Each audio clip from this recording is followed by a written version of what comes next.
States mirror news देखने वाले सभी दर्शकों का स्वागत किया जाता है। आइए देखते और जानते हैं आज के विशेष समाचार। बीजेपी ने बीपीएल परिवारों को मुफ्त गैस सिलेंडर, आधा लीटर दूध देने का वादा किया है। बीजेपी पार्टी जो पिछले 38 वर्षों में किसी भी सत्तारूढ़ दल के फिर से निर्वाचित नहीं होने के ऐतिहासिक चलन को मात देने की इच्छुक है, अटल आहार केंद्र स्थापित करने का वादा किया है। प्रजा प्रणाली के शीर्षक वाला घोषणा पत्र 103 चुनावी वादों की पेशकश करता है। बीजेपी भाजपा राज्य में समान नागरिक संहिता लागू करने के पक्ष में है। कर्नाटक विधानसभा चुनाव के लिए सोमवार को जारी भाजपा के घोषणा पत्र में वादों के साथ सामने आने की कोशिश की गई है जो उसके मूल वैचारिक आधार से संबंधित है।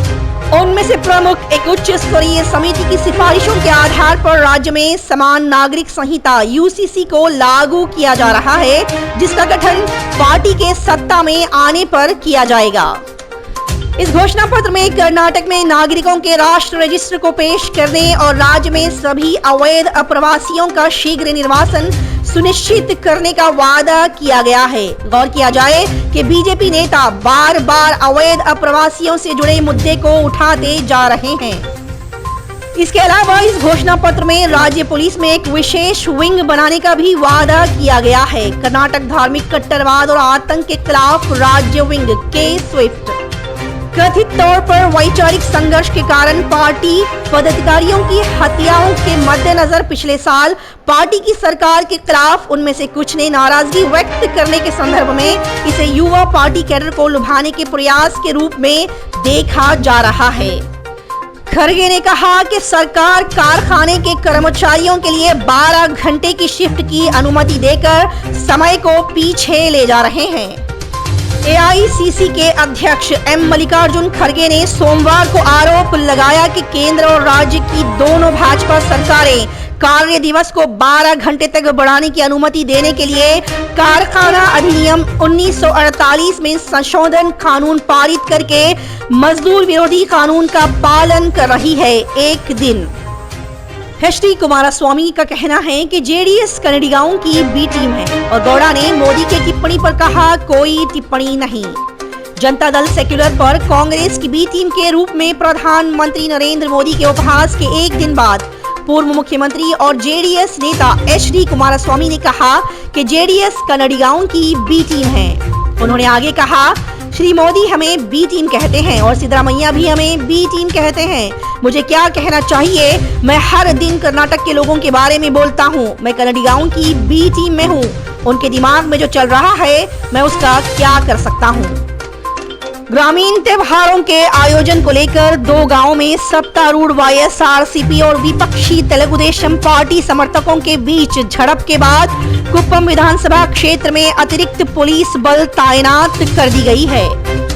चित्तौड़ जिले के प्रभारी पुलिस अधीक्षक पीर परमेश्वर रेड्डी ने रविवार शाम को कुप्पम शहर और आसपास के इलाकों का दौरा किया और कानून व्यवस्था बनाए रखने के लिए जनता से पुलिस का सहयोग करने की अपील की। अधिकारियों ने कहा कि केंद्र सरकार ने केंद्रीय गृह मंत्रालय की सिफारिशों के बाद सेवा प्रदाताओं को जम्मू और कश्मीर में 14 अनुप्रयोगों पर प्रतिबंध लगाने का निर्देश दिया है। इनमें से अधिकतर ऐप संचार प्लेटफॉर्म हैं जो एन्क्रिप्टेड मैसेजिंग की अनुमति देते हैं। सरकार ने कहा कि इस क्षेत्र में आतंकवादी संगठनों द्वारा उपयोग किया जाता था। जम्मू और कश्मीर पुलिस के अधिकारियों सहित कुछ अधिकारियों ने शुरू में सिफारिश की थी कि लोकप्रिय मैसेजिंग प्लेटफॉर्म स्नैपचैट को इन प्रतिबंधित ऐप में शामिल किया जाए, लेकिन गृह मंत्रालय और इलेक्ट्रॉनिक्स और सूचना प्रौद्योगिकी मंत्रालय ने अंततः इसे शामिल नहीं किया।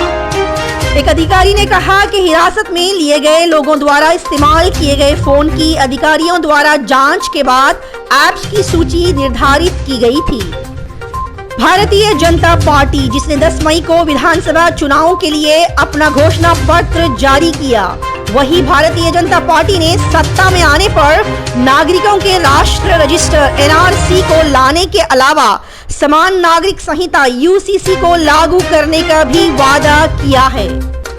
सुप्रीम कोर्ट ने सोमवार को कहा कि संविधान को अनुच्छेद 142 के तहत अपने असाधारण विवेक का इस्तेमाल कड़वी शादियों में फंसे जोड़ों को आपसी सहमति से तलाक देकर उनके लिए पूर्ण न्याय करने के लिए किया जा सकता है, जिससे उन्हें 6 से 3 साल तक का इंतजार करने के दुख से बचाया जा सके। इस रद्दीकरण को अंतिम घोषित करने के लिए स्थानीय अदालत के लिए 18 महीने हैं। Indian institute of science IISc के नेतृत्व में डेंगू पर एक बहुसंस्थागत अध्ययन से पता चलता है कि भारतीय उपमहाद्वीप में पिछले कुछ दशकों में इस बीमारी पैदा करने वाले वायरस ने नाटकीय रूप से कैसे विकास किया है। डेंगू एक मच्छर जनित वायरल बीमारी है जो पिछले 50 वर्षों में लगातार बढ़ती जा रही है। मुख्य रूप से दक्षिण पूर्व एशियाई देशों में और डेंगू वायरस की 4 व्यापक श्रेणियां या स्टेरियोटाइप मौजूद है। देखते रहिए स्टेट्स मिरर न्यूज कर्नाटका।